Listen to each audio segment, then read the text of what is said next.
प्यारे बच्चों, स्वागत है आपका आपके अपने परिवार भारत फर्स्ट क्लासेस में। तो प्यारे बच्चों, इस वीडियो में हम JCERT झारखंड द्वारा जारी किया गया क्लास 9 के इंग्लिश मॉडल पेपर को हल करने वाले हैं। प्यारे बच्चों, यह वीडियो आप सभी के लिए वेरी वेरी वेरी इंपॉर्टेंट है, क्योंकि बच्चा इसी पैटर्न पर आपका एग्जाम होना है।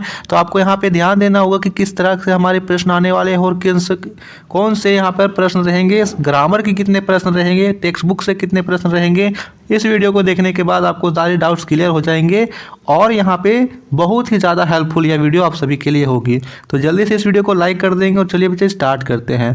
पहला प्रश्न आप सभी के सामने है। यहाँ पे आपको आंसर्स पैसेज दिया गया है।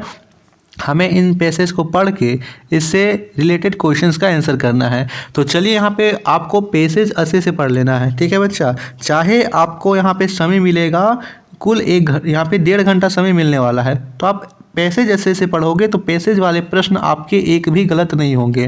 टोटल नंबर ऑफ क्वेश्चंस यहाँ पे 40 हैं, तो आप आराम से पैसेज को पढ़ करके आंसर्स कर सकते हो। तो चलिए हम पैसेज पढ़ते हैं बच्चा। Man's depends on animals and plants can not be ignored. Animals are killed for meat and skin. Trees are cut down for wood and paper. Plants are uprooted for food and medicine. If we go on using nature as thoughtlessly as we have been doing, nothing worthwhile in nature will be left for our posterity. Against this background, many countries have passed protective laws in order to safeguard wildlife. There are more than 1,200 national parks, wildlife reserves, and similar protected areas throughout the world to ensure that rare wild animals and trees are saved from extinction. One group of animals which have before extinct are dinosaurs. The reason for their extinction is not known. However, people guess that this is because of the change in environment. The dinosaur could not adapt themselves to the new environmental and as a result पेरिसेट्स। ये यहाँ पे passage दिया हुआ है। इस passage में आप यदि यहाँ पे इसका अर्थ नहीं भी समझ रहे हो, कुछ चीज़ें समझ रहे हो, तो भी इस पैसेज का आंसर्स आप जितने भी से रिलेटेड है 100% सही कर सकते हो बच्चा। आप इस पैसेज में पढ़ करके क्या क्या चीज़ें समझ रहे हो, देखिए इस पैसेज में आप पढ़ोगे तो यहाँ पे ज़्यादातर शब्द आ रहा है प्लांट्स और एनिमल्स, ठीक है। जो यहाँ पे वातावरण है, पशु पक्षी हैं, पेड़ पौधे हैं, उन्हें लगातार यहाँ पे काटा जा रहा है, पशुओं को मारा जा रहा है मीट और स्किन के लिए। इसकी वजह से ये जो वातावरण में है वो अशांति सी फैल गई है और यहाँ पे इसी की सुरक्षा के लिए national park, wild life sanctuary ये सभी बनाए गए हैं। और पहले यहाँ पे डायनासोर हुआ करते थे, अब डायनासोर नहीं है, क्योंकि वे जो डायनासोर थे वो अभी के वातावरण में स्वयं को नहीं ढाल पाए, इसीलिए वे गायब हो गए, ठीक है। अब यहाँ से क्वेश्चन देता है, दिस पैसेज इज अबाउट। यह जो पैसेज वो किसके बारे में बताया गया है? Dinosaur, sea animals, how to safeguard wildlife, man depends on nature. तो यहाँ पे सही आंसर होगा बच्चा how to save wildlife. हम यहाँ पे वाइल्ड लाइफ को कैसे सेव कर सकते हैं उसके बारे में बताया गया है, ठीक है। यहाँ पे सेकेंड क्वेश्चन दिया गया है, man is dependent on animals and plant for. Man जो है वो यहाँ पे निर्भर है जानवर और पौधों पर, मीट के लिए, वुड के लिए, मेडिसिन के लिए, या ऑल ऑफ द एबव। तो यहाँ पे राइट आंसर होगा all of the above. Meat के लिए भी, लकड़ी के लिए भी और दवाइयाँ सभी के लिए। What steps the countries had been taken to safeguard wildlife? They have passed protective laws, they have made national park, they have kept animals in wildlife reserves, all of the above. यहाँ पे जो मानव ने wild life को बचाने के लिए कौन कौन से कदम उठाए हैं? प्रोटेक्टिव लॉ को पास किया, नेशनल पार्क बनाए और उन्होंने वाइल्ड लाइफ रिजर्व बनाए। यहाँ पे होगा ऑल ऑफ द एबव, ये सभी कुछ किया है। On the group of animal which has become extinct. यहाँ पे उन जानवरों का समूह को बताइए जो अब विलुप्त हो चुके हैं। Whales, dinosaurs, camel, monkey. आप सभी जानते हो कि डायनासोर, अब हमने इस पैसेज को भी पढ़ा, इसमें भी डायनासोर में दिखाया गया कि वो विलुप्त हो गए हैं। अब यहाँ पे पांचवा प्रश्न कहता है according to the passage what is the reason behind extinction of dinosaurs. इस पैसेज के अनुसार डायनासोर के विलुप्त होने का क्या कारण था। Change in environment, some disease, both A and B, none of the above. Change in environment, पर्यावरण में बदलाव, सम डिसीज, कुछ रोग थे, कुछ बीमारियां थी, बोथ ए एंड बी, दोनों सही हैं, नन ऑफ द एबव, दोनों में से कोई नहीं। यहाँ राइट आंसर होगा बच्चा इन्वायरमेंट में बदलाव के कारण। The synonym of the word destruction, यहाँ पे हमें डिस्ट्रक्शन का सिनोनिम बताना है। ऑप्शन दे रखा है एक्सटिनेशन, थॉटलेसली, इन्वायरमेंट, अपरूटेड। तो यहाँ राइट आंसर होगा बच्चा extinction. Okay, man's depends on animals and plants cannot be ignored. The preposition in the given sentence, इस सेंटेंस में हमें प्रीपोजिशन बताना है। And, on, be, cannot. तो यहाँ पे आप देख सकते हो जो दे रखा है यहाँ पे ऑन है ना, ये प्रीपोजिशन है। The antonym of existent is, हमें यहाँ पे एक्सिस्टेंट का एंटोनेम यानी विलोम बताना है। Protective, perished, ignores, defence, dependence. 8 का बताएंगे, बिल्कुल सही बच्चा पेरिसेड्स होगा। देखिए यहाँ पे 8 जो क्वेश्चन है आपको यहाँ पे पैसेज से पूछे गए हैं, जिसमें से आप 7 तो आराम से ही सही कर लोगे। एकाध हो सकता है मिस्टेक हो जाए, लेकिन आप 7 तो यहाँ पे सही कर लोगे। और नेक्स्ट यहाँ पे लेटर राइटिंग है ना, और हमें इस लेटर को पूरा करना है। कौन सा लेटर है या फिर एप्लीकेशन है? ये एप्लीकेशन है, दे रखा है यहाँ पे टू। अब यहाँ पे देखिए कि ये किसके बारे में दिया गया है। जब आप इसको पढ़ोगे तो यहाँ पे लिखा हुआ है GVHS, यानी GV हाई स्कूल होगा। और हाई स्कूल में यहाँ पे हम किसके पास लिखते हैं? ऑप्शन पढ़ते हैं, the head master, the head master, the head master, the head master. अब यहाँ देखिए सभी में लिख रखा है हेड मास्टर, लेकिन यहाँ पे जो फर्स्ट लेटर है वो TH ही, द फर्स्ट लेटर कैपिटल होगा, तो ये दोनों तो पहले ही कट गए। इसके अलावे यदि आप यहाँ पे देखो तो इसमें जो हेड मास्टर है उसका भी फर्स्ट लेटर कैपिटल होगा, तो यहाँ पे राइट आंसर होगा A, the headmaster. To the headmaster GVHS Silli 1 सितंबर 2023। सब्जेक्ट एप्लीकेशन फॉर लीव, यहाँ पे छुट्टी के लिए आवेदन पत्र दिया जा रहा है। कहता है यहाँ पे लिखा हुआ है, sir most humbly and requestfully I beg to say that I am. अब यहाँ पे फिर से है रिक्त स्थान, ऑप्शन दे रखा है suffered, is suffering, was suffering, suffering. तो 10th में यहाँ पे भरेंगे बच्चा सफरिंग, क्या होगा? Suffering, I am suffering. देखिए यहाँ पे आई वाज नहीं है, यहाँ पे अभी हो रहा है, यहाँ पे अभी बीमार है, आई एम, तो सफरिंग होगा। वाज लगता तब यहाँ पे लगता, यहाँ पे वाज सफरिंग, ठीक है। तो यहाँ पे सिर्फ होगा suffering. I am suffering from fever, I am therefore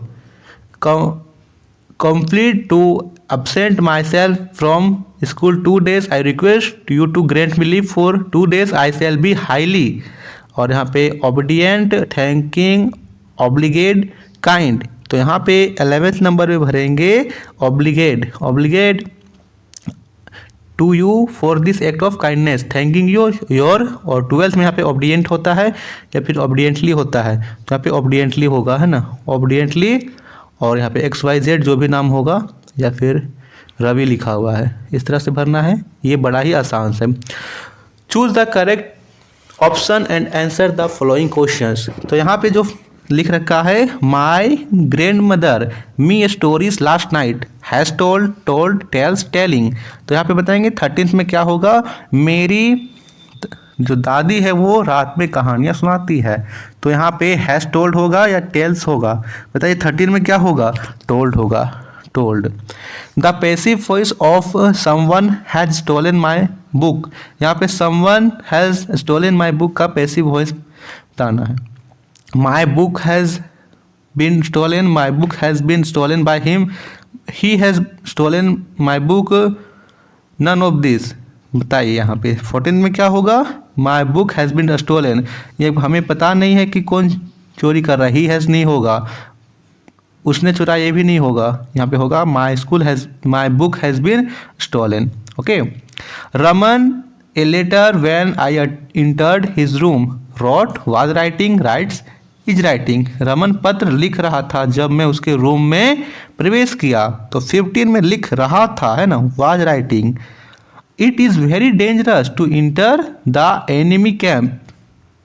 अब यहाँ पे क्या होगा, enter at the enemy camp, into, in, on. तो यहाँ पे 16 में आप सभी जानते हो कि इनटू होगा। क्या होगा बच्चा, into. It is very dangerous to enter into the enemy camp. 17 number पूछ रखा है, the man robbed me my possessions of at from in. तो यहाँ पे 17 में राइट आंसर होगा of. Okay, the indirect speech of the teacher said the sun rises in the east. अब यहाँ पे इनडायरेक्ट स्पीच में इसे बदलना है, the sun rises in the east. इस पूरे सेंटेंस को, the teacher said the sun rises in the east, the teacher told me that the sun rises in the east, the teacher asked me if the sun rises in the east, the teacher said that the sun rises in the east, none of this. 18 का बताएंगे, बिल्कुल सही बच्चा, C हो जाएगा, the teacher said that the sun rises in the east. 19 question दे रखा है, the indirect speech of he said to me I am writing a letter. तो यहाँ पे 19 का हो जाएगा C, he told me that he was writing a letter. 20 नंबर क्वेश्चन दे रखा है, you tell me why you are weeping, must, can, may, should. Must you tell me, can you tell me, यहाँ पे कैन होगा ना, क्या तुम बता सकते हो कि तुम रो क्यों रहे हो, तो यहाँ पे इस प्रकार होगा। 21 क्वेश्चन दे रखा है, the passive voice of we are playing cricket.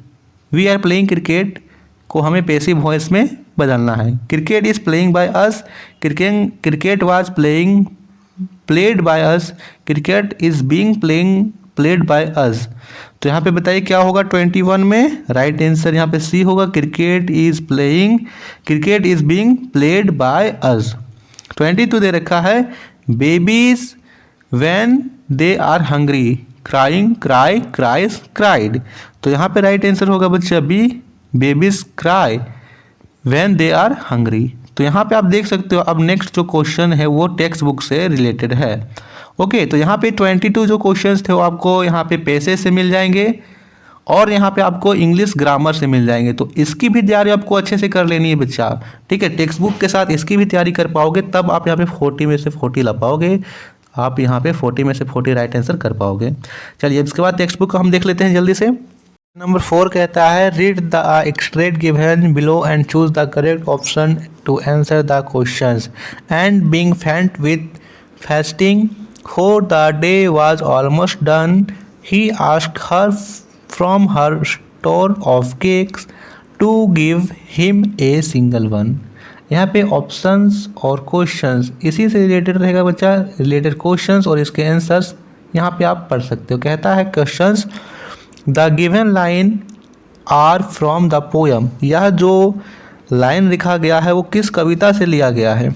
Rain on the roof, a legend of the Northland, the lake isle of Innisfree, the road not taken. बताइए यहाँ पे राइट आंसर क्या होगा बच्चा, बिल्कुल सही, यहाँ पे राइट आंसर होगा बच्चा B, the legend of the northland. ठीक है, 23 का बी सही है बच्चा।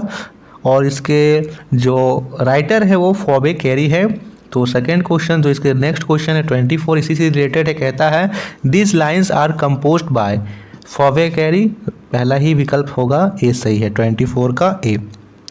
25 कहता है who is her in the third line. या जो थर्ड लाइन लिखा हुआ है हु, वो किसके लिए आया है। Saint Peter, the poet, an old lady, none of the above. बताएंगे 25 का राइट आंसर क्या होगा, an old lady, old lady के लिए आया हुआ है। 5th नंबर क्वेश्चन है choose the correct options and answer the following questions. Margie was years old, Margie कितने साल का था, 9, 8, 11, 6। बताएं यहाँ 26 का राइट आंसर क्या होगा, बिल्कुल सही बच्चा, 11 ईयर का था, तो सी ऑप्शन बिल्कुल राइट है। Who had been learned to open the mind and body to sound and vibration? Margie, Evelyn, Glennie, Bismillah Khan, none of the above. 27 का बताएंगे राइट आंसर क्या हो जाएगा, बिल्कुल सही बच्चा, एवलिन, ग्लिनी यहाँ पे राइट आंसर है B. The musical instrument which the emperor Aurangzeb banned, कौन सा म्यूजिकल इंस्ट्रूमेंट मुगल जो यहाँ औरंगजेब था उन्होंने बैन किया था? पुंगी, सहनाई, फ्लूट, तबला। पुंगी होगा ना, ये सही है। 29 कहता है during the second world war, यहाँ पे वार होगा, वाज नहीं, world war of which thing a sudden demand erupted in the market? Poppy seed, tamarind seed, coriander, mint. तो यहाँ पे राइट आंसर होगा टैमरिंड सीड, इमली के बीजों की मांग यहाँ पे बढ़ी थी। The poem wind is composed, यहाँ पे जो वाइंड पोएम है वो किसके द्वारा लिखा गया है? Vikram Seth, Subramania Bharati, Katherine Mansfield, Edward Lear. तो 30 का यहाँ राइट आंसर होगा Subramania Bharati, B is the right option. Question number 31 कहता है जैनुलब्दीन वाज कलाम्स, जो जैनुलब्दीन वो कलाम के कौन थे? Mother, father, teacher, none of this. तो यहाँ पे राइट आंसर होगा बच्चा फादर, उनके पापा का नाम था Jainulabdeen. The only woman in the world who had scaled Mount Everest twice, दुनिया की एकमात्र और पहली औरत जो 2 बार माउंट एवरेस्ट पर चढ़ गई है?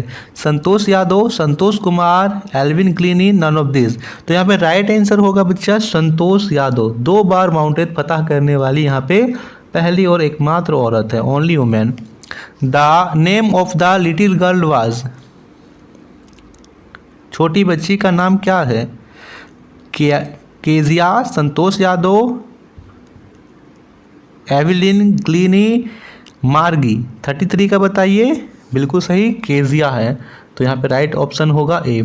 34 क्वेश्चन कहता है the child went to a fair with his, बच्चा मेला जा रहा था किसके साथ? Parents, aunt, teacher, friend. 34 का राइट आंसर यहाँ पे ए हो जाएगा, अपने माता पिता के साथ मेला जा रहा होता है। नेक्स्ट क्वेश्चन है who could weave out endless stories and anecdotes? Prashant, Pranjal, आईश्वर्ण, अब्दुल कलाम। 35 में बताएंगे, बिल्कुल सही आईश्वर्ण हो जाएगा राइट ऑप्शन। क्वेश्चन नंबर 36 कहता है from home had the grandfather Paut Toto, the station master, a friend, a Tonga driver, none of the above। 36 का होगा ए टोंगा ड्राइवर। 37 कहता है who grew fat like a street side sacred bull? Guru, disciple, goldsmith, beggar. 37 का right answer disciple होगा बच्चा, शिष्य। 38 question कहता है the statue of Happy Prince was covered with gold, silver, iron, brass. किससे कवर किया हुआ था? हैप्पी प्रिंस के पूरे बॉडी को। तो यहाँ पे राइट आंसर होगा गोल्ड, पूरा सोना से ढका हुआ था। Who was Bairman dream? To earn money, to become a doctor, to go to abroad, to paint a masterpiece. तो उसका ड्रीम क्या था? उनका ड्रीम था टू पेंट अ मास्टरपीस। और नेक्स्ट यहाँ पे 40 क्वेश्चन है Ersama is a small town in Maharashtra, Ranchi, Bihar, Orissa. Ersama एक छोटा सा टाउन है जो कहाँ है? महाराष्ट्र में, रांची में, बिहार में या उड़ीसा में? तो यहाँ राइट आंसर होगा उड़ीसा। तो ये था 40 आउट ऑफ 40 क्वेश्चंस जो आपके मॉडल सेट में दिया हुआ है। प्यारे बच्चों, यहाँ पे भारतवर्ष क्लासेस पर आप सभी के लिए यहाँ पे क्लास 9 के वेरी इंपॉर्टेंट क्वेश्चंस प्रोवाइड कर दिया जाएगा बच्चा। तो आपने अभी तक सब्सक्राइब नहीं किया है तो सब्सक्राइब ज़रूर कर लीजिए। थैंक यू बच्चा।